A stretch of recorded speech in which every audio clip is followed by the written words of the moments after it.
You know the debate. It's the one every single basketball fan has had in a barber shop, at a bar, or online. Legends from the past versus the superstars of today. Who really was better? Well, today, we're putting that whole debate on trial. I mean, really think about it. Could Michael Jordan's tough, physical game thrive in today's world of pace and space? And on the flip side, how would Steph Curry's three-point wizardry hold up against the bruising, grinding defense of the 90s? For the longest time, it's felt like a question with no real answer. Until now.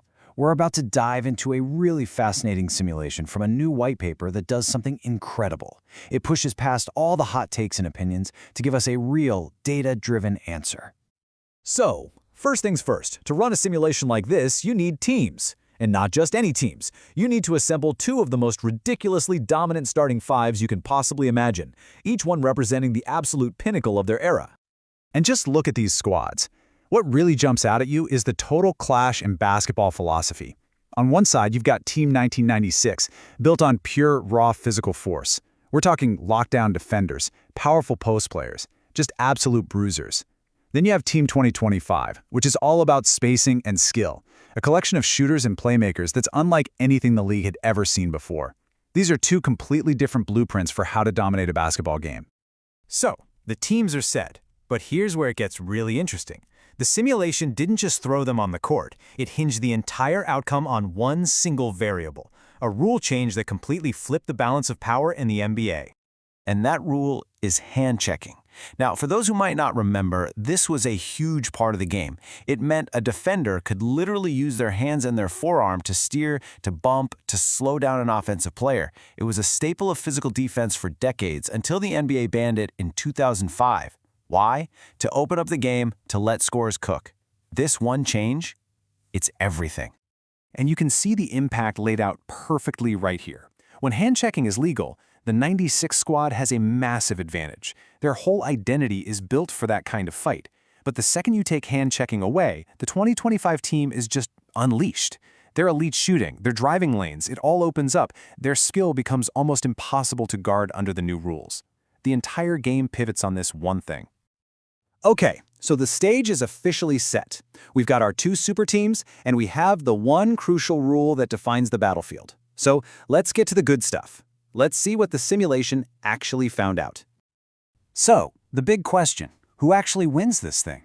First, the simulation ran a 7-game series under the old-school pre-2005 rules. Hand-checking is legal, it's going to be a dogfight. And it wasn't even close. We are talking about absolute total domination. The simulation had Team 1996 winning the series 25 times in a row. Their physicality, their defensive intensity with guys like Peyton, Jordan, and Pippen, it just completely smothered the modern team's offense. It was a clean sweep, an absolute rout. But now, let's flip the switch. We run the exact same series, but this time it's under modern, post-2005 rules. No hand-checking allowed. And what happens? The result flips on its head completely. Team 2025 wins 21 straight series. Without defenders being able to physically impede them, the shooting and the playmaking of Curry, Durant, and Jokic is just too much to handle. This heat map just tells the whole story in one picture, doesn't it? You can see this sea of red, representing the 1996 team's complete dominance, that suddenly and dramatically shifts to solid green right in 2005. That year isn't just a number on a timeline. It's the pivot point where the entire philosophy of winning in the NBA changed forever. So, the takeaway seems to be that the era makes the champion, right? The rules decide the winner. Well, not so fast. Because the analysis found one player who might just be so great he transcends the rules altogether.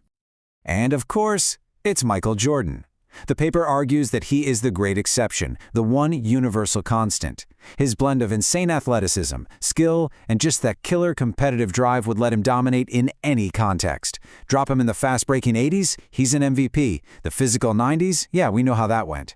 But in the 2010s, he adapts and adds the 3. And even today, his basketball IQ, his unstoppable drives, and that lethal mid-range game would still make him arguably the best player in the entire league. He's the cheat code. So what's the big takeaway from all this? It's not just a fun what-if game. This simulation tells us something really fundamental about how we think about greatness, and how the very rules of the game we watch actually build the legends we grow up admiring. And you can see how this plays out in the fan base today. It's created this huge divide. By getting rid of hand checking, the NBA definitely created a faster, higher-scoring product that's amazing for casual and global fans. Younger fans and analysts, they love the incredible skill on display. But for a lot of old-school fans, something important was lost. They see a game that's gone soft, where those gritty defensive slugfests they loved are a thing of the past. So let's just boil this all down. The key takeaways from this whole thing are pretty clear. Number one, that 2005 rule change on hand checking is the dividing line in modern basketball history. Two, a team's greatness isn't some fixed thing. It's all about how well their skills match the rules of their time. Three, Michael Jordan is the exception to, well, every rule. And finally, it all comes down to a choice the league made. Modern rules are built to favor offense and entertainment, while the old rules rewarded pure, tough, physical, defensive mastery. Which brings us to one last, really interesting question. This whole thing shows it's not really about which era was best. Greatness is clearly relative to the rules you're playing under. So the real question to think about is this. As the game keeps changing, are we actually watching a better version of basketball today, or just a different one? That's something to chew on the next time this debate comes up.